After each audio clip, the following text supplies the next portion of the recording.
This is the San Diego Zoo Safari Park, which is different from the San Diego Zoo. It's actually 35 miles north. It's in a hotter climate too, so be aware of the weather if you're going there in the summertime.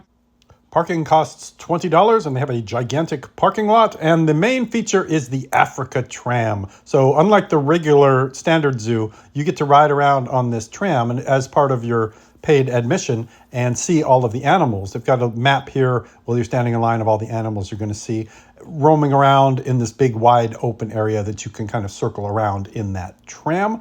Mostly vegetarians, so there aren't going to be animals eating the other animals. The meat eaters are pretty much well separated. And this is what it looks like when you're on the tram. So you're just cruising around, and then there are some giraffes just doing what they do out in the wide open. It's really nice to see the animals have a lot of space to kind of do whatever they want and really feel free. Now over there is the cheetah, and to the left you can see there's also a dog. I was afraid it might be feeding time for the cheetah and that he might include dogs in his diet, but it turns out when you are raising a cheetah, a lot of animal trainers will bring them a dog and have the dog be their friend. So that dog is the cheetah's little buddy, and they've grown up together. And while you can see the cheetah from the tram, he is separated by a moat that keeps him away from all the yummy other animals. Now, if you want to pay extra, you can get on that back of that truck, and that truck drives around amongst all the animals. You can see we're on the outside looking in as they go off into the middle of the enclosure. And there are some birds of prey there, or not, I shouldn't say birds of prey, those are some scavengers, big giant buzzard vulture characters that eat all the dead things. And there's a bunch of deer sitting around in a circle to protect themselves from danger. The rhinoceri are cruising around doing rhino things. So you really feel like you're on a safari on this thing versus looking at a bunch of animals in little tiny cages. You feel better for the animals. And of course, get some great pictures to post on Facebook so people will believe that you were actually here. In fact, you could even tag yourself in Africa and they probably wouldn't know the difference. And this shot shows you just how close those people are to the giraffes versus us poor people out on the outside. And the giraffes are having a yummy snack. And in addition to the animals' greatest hits, you also get to see some really rare endangered animals. This particular animal that we're about to see, there's only 200 left in the world, and it has the best animal name ever. Now, the Somali wild ass is actually going to be one of the most endangered species that we see on this tour today. So that little guy is extra important. There is less than 200 Somali wild ass left in the world. So this little guy is a really big win for his species. And that gives you a good idea of what the tour is like. So there is a driver pointing out the animals and teaching you things as you're driving around. So it is educational and fun and a lot more interesting than if you were just cruising around trying to figure out what everything is. They also have a lot of native plants here as well. So it is a plant habitat as well as an animal habitat. A lot of native, both San Diego bushes that they're trying to protect and also some African plants as well. Here are some big Cape buffalo sitting in a circle in the shade, trying to stay cool and stay safe. And this shot really gives you an idea of just how many animals there are and how close they are together and how much room they have to roam around. And also, if you want to pay more to be on that truck down there. The website says how much it is. I'm not going to say because the rates probably change. But it looks like it might be worth it if you really want to get up in there and get close. Huge horns. Those guys are the Ankole cattle, and their horns are ginormous. Now, the horns on the Ankole cattle are basically the length of the seats you guys are sitting in right now, which is pretty crazy, right? But fun fact, the Ankole cattle are not a wild animal. They're actually a domesticated species.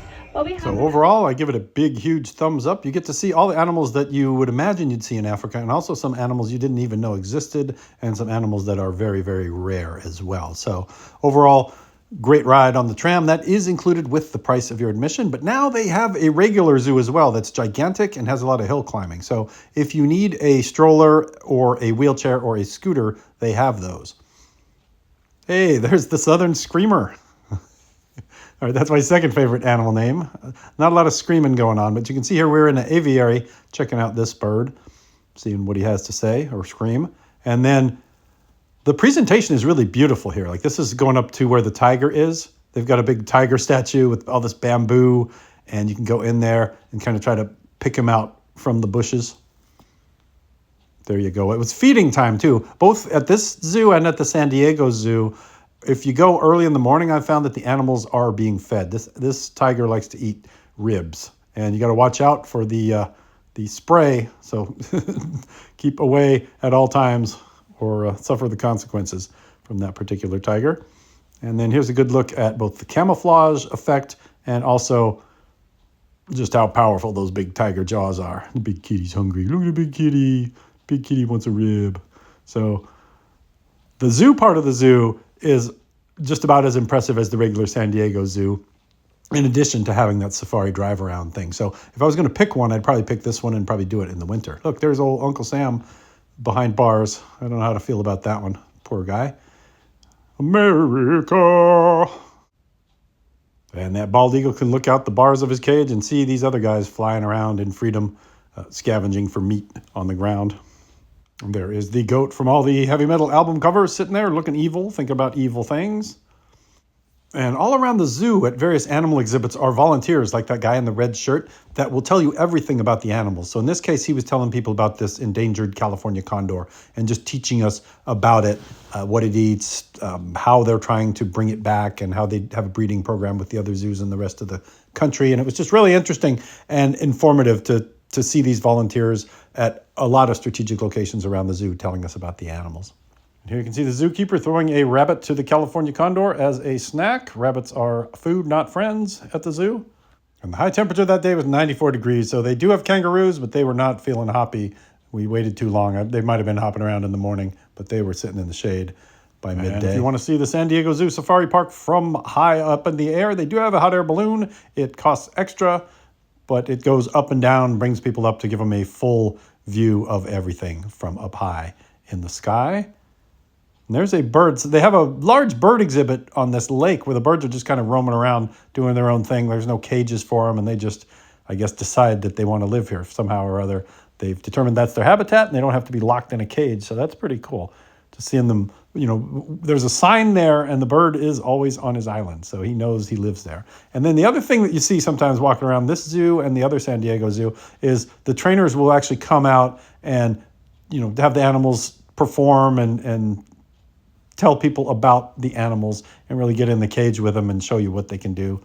So that's pretty neat too, to see the people interacting with the animals. And down on the bird side of the park, they have some big giant cages like this where you can go in and actually walk amongst the birds in their habitat. If we look up here, you can see just how big this cage is. So you're in there and it's enough space for them to live their bird lives and do bird things like normal birds would do, birding around. And there is a spoonbill, and I actually got to get up close to the spoonbill and see him actually doing some spooning with that spoonbill. So now I get it.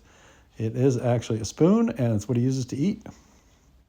And they do animal shows every day, and you'll need to get the map when you walk in. The map shows you where the animals are and what the schedule is for the shows. Here is the size and shape of the average gorilla. I think a lot of us are eating enough food to catch up to them. We're getting pretty close in terms of average size of the average American. The gorillas are in a pretty large enclosure that includes caves where they can hide. And the signs say don't make noise and don't make eye contact. But unfortunately, that's what everybody appeared to be doing while we were there, and probably what everybody does all day long. So at least they can creep off into their cave and take a break from all the people if they want to. But it's really wild to actually see a real live gorilla up close like this. And hopefully the enclosure is big enough for them to stay mentally healthy and occupied. There's a big gym over there that they can swing around on. So I hope that helps you understand what the San Diego Zoo Safari Park is. It is a full-size zoo. I think a lot of people think you're just driving around with the animals, but that zoo is full-size and takes a long time to walk around. So you get both a zoo and you also get a safari experience where you can see the animals sort of in a more natural habitat as well. You can also buy a 2-park ticket where you can go to the San Diego Zoo and the San Diego Zoo Safari Park within the same year, and you get a discount if you buy the ticket for both parks at once.